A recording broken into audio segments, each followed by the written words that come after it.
Hello friends and my dear student, मैं राकेश कुमार शर्मा आज आपको पुष्पीय पादपों में लैंगिक जनन के पार्ट 2 का अध्ययन कराऊंगा। पुष्पीय पादपों में लैंगिक जनन। पुष्पीय पादपों में लैंगिक जनन की क्रिया लैंगिक जनन अंगों के द्वारा पूर्ण होती है। ये लैंगिक जनन पुष्प में पाए जाते हैं, जिसका अध्ययन मैंने आपको पार्ट 1 में कराया था कि पुष्प जिसमें नर और मादा दोनों ही लैंगिक जननांग अगर पाए जाते हैं तो वो उभयलिंगी पुष्प कहलाता है, और यदि केवल एक ही जननांग पाया जाता है तो उसको एक लिंगी पुष्प कहते हैं। इट मीन्स हम कह सकते हैं कि पुष्पीय पादपों में लैंगिक जनन की क्रिया लैंगिक जननांगों के द्वारा संपन्न होती है, जो कि पादपों में पुष्पों में स्थित होते हैं। ठीक, अब आती है बात कि लैंगिक जननांग भी दो प्रकार के होते हैं, एक नर लैंगिक जननांग और एक मादा लैंगिक जननांग। तो नर लैंगिक जननांग पुष्प में पुमंग के रूप में स्थित होते हैं और मादा लैंगिक जननांग पुष्प में जायांग के रूप में स्थित होते हैं। आज हम नर लैंगिक जननांग पुमंग के बारे में विस्तार से अध्ययन करेंगे। ठीक, तो पुष्पीय पादपों के पुष्प में नर लैंगिक जननांग पुमंग के रूप में स्थित होते हैं, जिसके एक सदस्य को, जिसकी एक इकाई को पुंकेसर कहा जाता है। इस इकाई में, इस संरचना में 3 भाग होते हैं, जिसको मैंने क्लियर किया है। इसका तंतु रूपी जो भाग है, उस तंतु रूपी भाग को भूतंतु, इट मीन्स फिलामेंट्स कहा जाता है। मध्य में एक वह भाग जो कि इसकी ऊपर वाली घुंडी रूपी संरचना और नीचे वाली तंतु रूपी संरचना को कनेक्ट करता है, उसके लिए मैंने नाम यूज किया है संयोजी, इट मीन्स कनेक्टिव। और कनेक्टिव से जुड़ने वाली एक घुंडी रूपी संरचना यहां पर परागकोश कहलाती है। इस परागकोश में ही पुष्पीय पादपों के नर युग्मक परागकण निर्मित होते हैं। अब हम पुमंग की एक इकाई पुंकेसर को जान गए। पुंकेसर में जनन क्षम्य संरचना परागकोश को पहचान गए। अब बात आती है परागकोश की संरचना की। प्रत्येक पुंकेसर में एक परागकोश होता है। इस प्रत्येक परागकोश की 2 पालियां होती है। इस प्रत्येक परागकोश में 2 पालियां निहित होती है। मैंने आपको बताई है, एक ये पाली है और एक ये पाली है, अर्थात 2 ये संरचनाएं मैंने डिवाइड कर रखी है अर्धांश के रूप में। इन्हें पाली लोब बोल सकते हैं। तो प्रत्येक पुंकेसर के प्रत्येक परागकोश में 2 पालियां होती है, और प्रत्येक पाली में भी आपको 2 कोष्ठ मैंने दिखाए हैं। अर्थात एक पाली में 2 कोष्ठ होते हैं, तो दोनों पालियों में कोष्ठों की संख्या 4 हो जाती है। इन संरचनाओं को, इन कोष्ठ रूपी संरचनाओं को परागधानी या लघु बीजाणुधानी के नाम से जाना जाता है।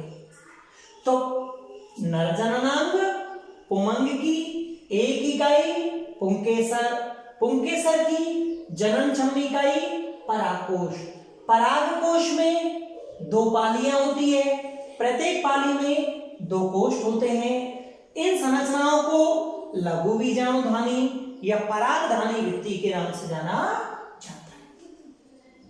अब आगे हम चलते हैं कि ये परागधानी भित्ति या लघु बीजाणुधानी भित्ति क्या है। तो इसकी संरचना का हम अध्ययन करते हैं। इसके लिए हम परागकोश की एक टीएस काटते हैं और उसमें देखते हैं कि हमें 2 पालियों से युक्त जो संरचनाएं दिखाई दी है उस संरचना के लिए ही नाम आता है लघु बीजाणु धानी।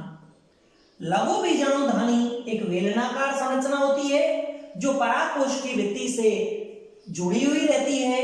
इस लघु बीजाणु धानी का हम अध्ययन दो भागों के अंतर्गत करते हैं।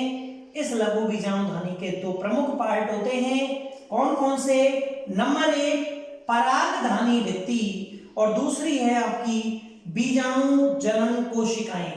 अर्थात एक तो हो गई आपकी लघु बीजाणु धानी भित्ति या परागधानी भित्ति और दूसरी हो गई बीजाणु जनन कोशिकाएं।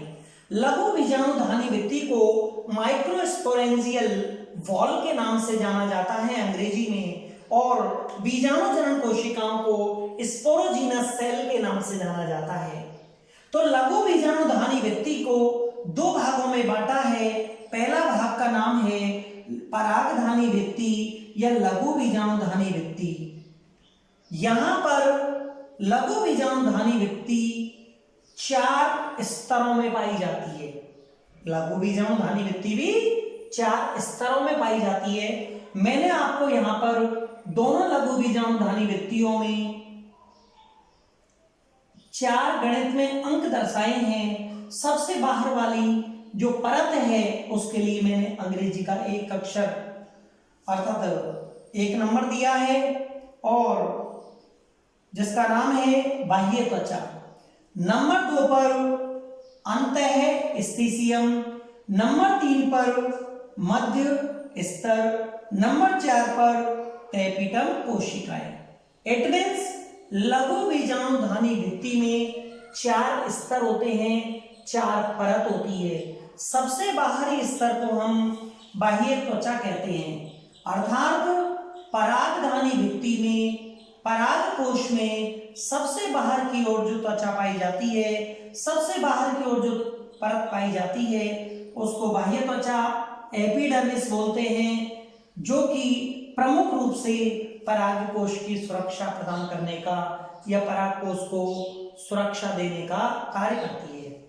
इस बाह्य त्वचा के नीचे एपिडर्मिस के नीचे एक स्तरीय जो परत पाई जाती है उस एक स्तरीय परत को अंतःस्थिसियम कहा जाता है। यह अंतःस्थिसियम जो परत है इसमें सेलुलोज की पट्टियां निहित होती है और वो सेलुलोज की जो पट्टियां निहित होती है वो आर्द्रताग्राही प्रकृति को दर्शाती हैं। और ये सेलुलोज की पट्टियां जो कि आर्द्रताग्राही प्रकृति को दर्शाती है, ये जब परागकोश का प्रस्फुटन होगा, परागकोश का स्फुटन होगा, तो उस टाइम पर ये अपनी महत्वपूर्ण भूमिका अदा करती है। तो हमने पढ़ा कि परागधानी भित्ति की प्रथम जो सतह है उसका नाम तो है बाह्य त्वचा, जो तो परागकोश को सुरक्षा दे रही है, और दूसरे नंबर की जो परत है जो बाह्य त्वचा के नीचे की ओर है उसका नाम दिया है हमने, उस एक स्तरीय परत का नाम दिया है अंतःस्थिसियम, जिसमें सेलुलोज की पट्टियां हैं, जिसकी प्रकृति आर्द्रताग्राही है और जिसका प्रमुख कार्य परागकोश के प्रस्फुटन का होता है। परागकोश प्रस्फुटन के समय परागकण बाहर मुक्त कर दिए जाते हैं। अंतःस्थिसियम के नीचे की ओर पाई जाने वाली त्रिस्तरीय परत है जिसका नाम दिया है मध्य स्तर, मिडिल लेयर। मिडिल लेयर की जो कोशिकाएं होती है वो आपके लघु बीजाणु धानी के पार्ट 2 अर्थात बीजाणु जनन कोशिकाओं को पोषण प्रदान करने का कार्य करती है। अब सबसे महत्वपूर्ण जो परत है परागधानी भित्ति की, सबसे महत्वपूर्ण परत है वो है सबसे भीतरी आंतरिक परत, वो है टैपिटम कोशिकाएं। टैपिटम कोशिकाओं की जो परत होती है ये एक से अधिक कार्यों को पूर्ण करती है। अर्थात लघु बीजाणु धानी में सबसे बाहर जो परत थी उसका नाम बाह्य त्वचा, सेकंड नंबर पर जो परत थी उसका नाम हमने अंतःस्थिसियम रखा, तीसरे नंबर की परत का नाम मध्यस्तर रखा, चौथे परत का नाम हमने टैपिटम की कोशिकाएं रखा। अर्थात ये टैपिटम की कोशिकाएं ही अर्थात यही वो परत है जो कि सबसे नजदीक अर्थात बीजाणु जनन कोशिकाओं में सबसे नजदीक पाई जाती है। वैसे तो ये कोशिकाएं भी पोषण ही प्रदान करने का कार्य करती है, बीजाणु जनन कोशिकाओं को पोषण प्रदान ही करती है, लेकिन इस महत्वपूर्ण कार्य के अलावा भी एक से अधिक कार्यों को यह संपन्न करती है। इसके दो रूप होते हैं, एक अमीबाव रूप, अमीबोइड रूप, और दूसरा होता है इसका स्त्रावी स्वरूप। अर्थात टैपिटम कोशिकाएं दो रूपों में पाई जाती है और दोनों ही रूपों में ये एक से अधिक कार्यों को संपन्न करने का कार्य करती है। टैपिटम कोशिकाओं का एक प्रमुख कार्य तो हुआ बीजाणु जनन कोशिकाओं को पोषण प्रदान करना। दूसरा इसका महत्वपूर्ण कार्य हुआ पोलन कीट का स्त्रावण करना। पोलन कीट परागकणों पर पाई जाने वाली एक तेलीय परत होती है जो कि परागकणों को रंग, जो कि परागकणों को चिपचिपापन, जो कि परागकणों को गंध प्रदान करने का कार्य करती है, जो कि कीट परागण की क्रिया में महत्वपूर्ण भूमिका निभाती है। तीसरा कार्य ये पादप हार्मोन स्रावित करती है, जैसे कि IAA indole acetic acid. Indole acetic acid पादप हार्मोन सेक्रेशन करने के अलावा ये कैलोज एंजाइम स्रावित करती है। जब परागकणों का निर्माण होता है तो ये परागकण चार परागकण एक प्रोटीन से जुड़े रहते हैं, उसे कैलोज प्रोटीन कहते हैं। ये कैलोज प्रोटीन विघटन करने के लिए, इस कैलोज प्रोटीन को विघटन करने के लिए कैलोज एंजाइम पाए जाते हैं, और ये कैलोज एंजाइम का जो स्त्रावन है वो भी टैपिटम कोशिकाओं के द्वारा ही होता है। इट मीन्स हम कह सकते हैं कि टैपिटम कोशिकाएं एक से अधिक महत्वपूर्ण कार्यों को पूर्ण करने का कार्य करती है, और ये परागधानी भित्ति की सबसे आंतरिक परत होती है।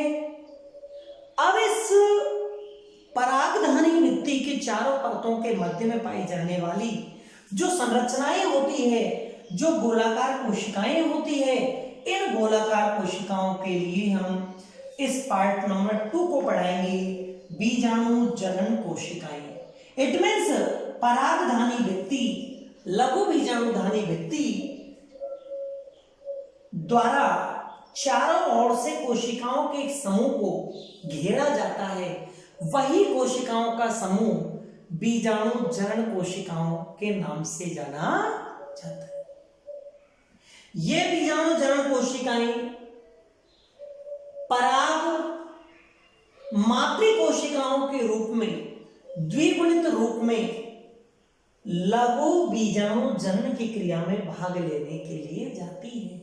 इट मीन्स द्विगुणित पराग मातृ कोशिकाओं के रूप में पाई जाने वाली ये बीजाणु जनन कोशिकाएं लघु बीजाणु जनन की क्रिया में भाग लेकर अर्धसूत्री विभाजन के दौरान 4 लघु बीजाणुओं का अर्थात 4 परागकणों का क्या करती है, निर्माण करती है। तो आपका एक क्वेश्चन बन गया, लघु बीजाणु के दौरान कितने लघु बीजाणु निर्मित होते हैं, 4। लघु बीजाणुओं को ही, माइक्रोस्पोर को ही पोलन ग्रेन्स अर्थात परागकण कहा जाता है। इट मीन्स बीजाणु जनन कोशिकाएं अर्धसूत्री विभाजन के द्वारा पराग मातृ कोशिकाओं के रूप में भाग लेकर के 4 लघु बीजाणुओं का निर्माण करती है।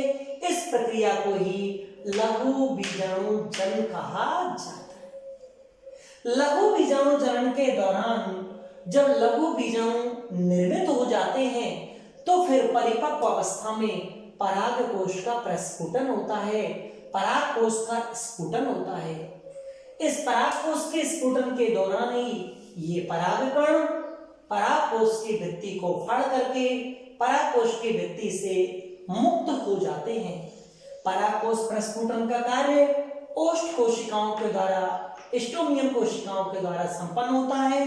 मैंने आपको बताया था कि पराग कोश प्रस्फुटन में सबसे महत्वपूर्ण रोल अदा करती है परागधानी भित्ति के सेकंड परत अंतःस्थिसियम अर्थात एंडोथेसियम सेल्स। अब बात आती है कि जब परागकोश का प्रस्फुटन हो ही गया तो इस परागकोश में से परागकोश के प्रस्फुटन के दौरान बाहर कौन निकलते हैं? परागकण। इट मींस लघु बीजाणु या परागकण इसमें से बाहर निकलते हैं। तो हमारा फिर प्रश्न एक निर्मित होके आ गया कि नर युग्मक इट मींस लघु बीजाणु या परागकण क्या है? एक कोशिकीय एक केंद्रकीय अगुणित गोल अचल द्विस्तरीय जो संरचना होती है उसी को परागकण या लघु बीजाणु कहा जाता है, जो कि नर लैंगिक जननांग में नर युग्मक का कार्य करता है। अब हम परागकण की संरचना के बारे में पढ़ेंगे, लेकिन उससे पहले मैं आपको 2-3 क्वेश्चन क्लियर करवा देता हूं कि सबसे छोटा परागकण कौन सा है। तो आप याद कर सकते हो मायोसोटिस एल्पेस्टिस। सबसे बड़ा परागकण कौन सा है? तो फिर हम बोल सकते हैं मिराब्लासिलापा फोरोक्लोक। इन दोनों में परागकण का एक में सबसे छोटा आकार है, एक में बड़ा आकार है। इन दोनों को अगर इकाई के रूप में बोले तो सबसे छोटे आकार का जो परागकण है वो 10 माइक्रोमीटर का है और सबसे बड़ा जो परागकण है मिराब्लासिलापा में फोरोक्लोक में वो 200 माइक्रोमीटर का है। अब बात आती है कि परागकोश के प्रस्फुटन के दौरान नर युग्मक परागकण जो उत्पन्न हुआ है, निर्मित हुआ है, वो परागकण है, उसकी संरचना कैसी है? तो परागकण की संरचना में हम देखते हैं कि परागकण एक कोश की एक केंद्र की अचल गोल संरचना तो है, लेकिन वो 2 आवरणों के द्वारा घिरा हुआ है। उस पर एक आवरण जो बाहर है उसको बाह्यतम आवरण या बाह्य चोल कहते हैं, तथा दूसरा आवरण जो अंदर है उसे आंतरिक आवरण या अंतः चोल कहते हैं। ये जो बाह्य आवरण है ये मोटा अलंकृत खुरदरा होता है तथा इसका निर्माण स्पोरोपोलिनिन से होता है। यह स्पोरोपोलिनिन टेपिडल कोशिकाओं के द्वारा यूबिस कणों का स्त्राव किया जाता है। उन यूबिस कणों में निहित होता है। स्पोरोपोलिनिन एक प्रतिरोधक पदार्थ है जिससे परागकण की बाह्यतम चोल का बाह्यतम परत का क्या होता है? निर्माण। प्रतिरोधक बोल रहा हूं मैं, इसका अर्थ हुआ कि भौतिक और जैविक दोनों ही प्रकार से इसका अपघटन नहीं होता स्पोरोपोलिन का, इसीलिए परागकण एक से अधिक वर्षों तक भी जीवित रह लेते हैं। बाह्य चोल या बाह्य आवरण स्पोरोपोलिन के नीचे की ओर पाए जाने वाले आवरण को अंतःचोल कहा जाता है। यह अंतःचोल पतला है, मृदु है, कोमल भित्ति वाला होता है। इस अंतःचोल का निर्माण पेक्टोसेलुलोज से होता है। बाह्य चोल का निर्माण तो स्पोरोपोलिन से होता है तथा अंतःचोल का निर्माण पेक्टोसेलुलोज से होता है। ध्यान रहे कि बाह्य चोल जो बाह्यतम आवरण है उसमें कहीं कहीं पर स्पोरोपोलिन का अभाव होता है। जहां पर इसका अभाव होता है वहां पर निर्मित जो संरचना है उसे जनन रंध्र या जनन छिद्र कहते हैं। डाइकोट में अर्थात द्विबीजपत्री पादपों में जो परागकण है उसमें जनन छिद्रों की संख्या 3 होती है, जबकि एक बीजपत्री पादपों में जनन छिद्रों की संख्या 1 होती है। अर्थात बाह्य चोल में स्पोरोपोलिन जहां पर अनुपस्थित होता है वहां निर्मित संरचना को जनन छिद्र जनन रंध्र कहा जाता है। इस जनन छिद्र या जनन रंध्र से ही जो अंतःचोल के द्वारा निर्मित एक ट्यूब बनेगी उसका नाम होगा पराग नलिका, पोलन ट्यूब। यह पोलन ट्यूब इस जनन रंध्र से ही जनन छिद्र से ही बाहर की ओर निकल जाएगी। इस प्रकार से हमने देखा कि पादप में, पुष्पीय पादप में नर लैंगिक जननांग पुमंग पुमंग की एक संरचना, एक इकाई पुंकेसर। पुंकेसर की जननक्षम्य संरचना परागकोश। परागकोश में 2 पालियां, 2 पालियों में 2-2 कोश अर्थात 4 संरचनाएं। चारों संरचनाओं को लघु बीजाणुधानी या परागधानी, परागधानी कहा। फिर परागधानी में लघु बीजाणुधानी की अगर संरचना का अध्ययन किया तो इस बेलनाकार संरचना में 2 भाग मिले हमें। नंबर 1 परागधानी भित्ति और दूसरी बीजाणुजनन कोशिकाएं। परागधानी भित्ति में 4 संरचनाएं होती है, 4 स्तर होते हैं जिनको मैंने क्रमबद्ध पढ़ा दिया आपको। पहली सतह स्तर का नाम बाह्य त्वचा, बाह्य त्वचा के नीचे अंतःस्थिसियम, अंतःस्थिसियम के नीचे मध्य स्तर जो कि पोषण का कार्य कर रहा है। इसके सबसे भीतर के स्तर का नाम टेपिटम कोशिकाओं का स्तर जो कि पोषण के अलावा एक से अधिक कार्यों को पूर्ण करता है। इन परागधानी भित्तियों के भीतर पाई जाने वाली गोलाकार कोशिकाओं का समूह बीजाणुजनन कोशिकाओं का होता है। ये बीजाणुजनन कोशिकाएं परागमात्री कोशिकाओं के रूप में द्विगुणित स्वरूप में लघु बीजाणुजनन की क्रिया में भाग लेती है। अर्थात बीजाणुजनन कोशिकाएं लघु बीजाणुजनन के द्वारा 4 लघु बीजाणुओं का निर्माण करती है, परागकणों का। अभी हम बात कर रहे थे लघु बीजाणु अर्थात परागकण जो कि पुष्पीय पादपों में नर युग्मक होता है। जब लघु बीजाणु परागकण का निर्माण हो जाता है तो वह अंकुरित स्वरूप में परिवर्तित होता है। उस अंकुरित स्वरूप के लिए हम एक शब्द यूज करेंगे नर युग्मकोद्भिद। अब प्रश्न बन जाता है नर युग्मकोद्भिद क्या है? एक अंकुरित परागकण जो कि परागनलिका व नर युग्मकों से युक्त होता है, उस अंकुरित परागकण को ही नर युग्मकोद्भिद कहा जाता है। अब आती है नर युग्मकोद्भिद की संरचना जो कि मैंने डायग्राम के रूप में बना रखी है तथा उसका विकास। साथ में आपको मैं विकास पढ़ा रहा हूं। तो नर युग्मकोद्भिद की संरचना और विकास। नर युग्मकोद्भिद एक परागकण जैसी संरचना है लेकिन उसमें एक परागनलिका और 2 नर युग्मकों का संयोजन हो जाता है। इसका विकास 2 चरणों में संपन्न होता है। प्रथम चरण जो परागण से पूर्व संपन्न होता है, द्वितीय चरण जो कि परागण की क्रिया के बाद में संपन्न होता है। परागण की क्रिया से पूर्व जो संपन्न होता है प्रथम चरण, वो परागकोश के भीतर ही संपन्न हो जाता है। अर्थात जब परागकण परागकोश के भीतर ही होता है तो उस समय पर समसूत्री विभाजन संपन्न होता है। समसूत्री विभाजन के दौरान परागकण में पाया जाने वाला केंद्रक, एक केंद्रक 2 भागों में बंटकर 2 केंद्रकों में विभाजित हो जाता है। अर्थात कोशिकाएं भी 2 निर्मित हो जाती है। एक बड़ी कोशिका निर्मित होती है उसे कायिक कोशिका तथा दूसरी छोटी कोशिका शंकु के आकार में साइड में परिधि की ओर स्थित होती है उसे कहते हैं जनन कोशिका। तो प्रथम चरण जो परागण की क्रिया से पूर्व संपन्न हो रहा था उसमें समसूत्री विभाजन हुआ। उस समसूत्री विभाजन के दौरान असमान 2 प्रकार की कोशिकाएं निर्मित हुई है। उसमें से एक कोशिका का नाम है जो बड़ी है उसका नाम है कायिक कोशिका और जो छोटी है उसका नाम है जनन कोशिका।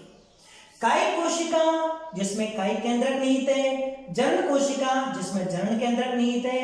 लेकिन इस कायिक कोशिका में कोशिका द्रव्य तो अधिक होता है लेकिन क्रोमेटिन पदार्थ की मात्रा कम होती है, जबकि जनन कोशिका में कोशिका द्रव्य तो कम होता है लेकिन क्रोमेटिन पदार्थ की मात्रा अधिक पाई जाती है।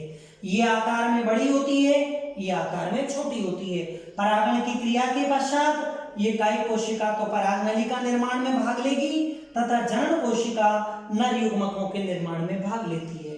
अब बात आती है कि परागण की क्रिया से पहले ये परागकण एक कोश के स्वरूप में नहीं होकर द्विकोशिकीय द्विकेंद्र के स्वरूप में छोड़ा गया है। तो हमारा प्रश्न ये भी बनता है कि परागण की क्रिया से जस्ट पूर्व यानी जस्ट पहले परागकण किस स्वरूप में आता है? वर्तिकाग्र पर जब परागकण आता है तो किस स्वरूप में आता है? वो द्विकोशिकीय द्विकेंद्र की अवस्था में ही आता है। अब दूसरा चरण होता है वो परागण की क्रिया के बाद संपन्न होता है। जब परागकण अपने ही जाति के पुष्प की वर्तिकाग्र पर पहुंच जाता है तो वहां पर पहुंचने के पश्चात ये दूसरा चरण संपन्न होता है। दूसरे चरण में जो कायिक कोशिका है उससे एक नलिका का निर्माण होने लग जाता है, उस नलिका को पराग नलिका कहते हैं। इस कायिक कोशिका का जो केंद्रक है वो अग्रतम छोर पर चला जाता है, उसे कायिक केंद्रक या नलिका केंद्रक कहते हैं, जो कि बाद में अपने आप ही स्वतः ही नष्ट हो जाता है। और बाद में बचने वाली दूसरे नंबर की जो कोशिका है वो है जनन कोशिका। जनन कोशिका का जनन केंद्रक समसूत्री विभाजन में भाग लेकर परागण की क्रिया के पश्चात दो नर युग्मकों का क्या कर लेता है, निर्माण कर लेता है। अतः एक अंकुरित परागकण जो कि एक पराग नलिका से युक्त है, दो नर युग्मकों से युक्त है, उस संरचना को ही नर युग्मकोद्भिद कहा जाता है। तो आज हमने नर युग्मक, परागकण और उसकी परिवर्तित संरचना नर युग्मकोद्भिद का अध्ययन कर लिया है। अभी तो पुष्पीय पादपों में लैंगिक जननांग, मादा लैंगिक जननांग के रूप में जायंग का अध्ययन हम पार्ट 3 में करेंगे। ठीक, थैंक यू सभी को।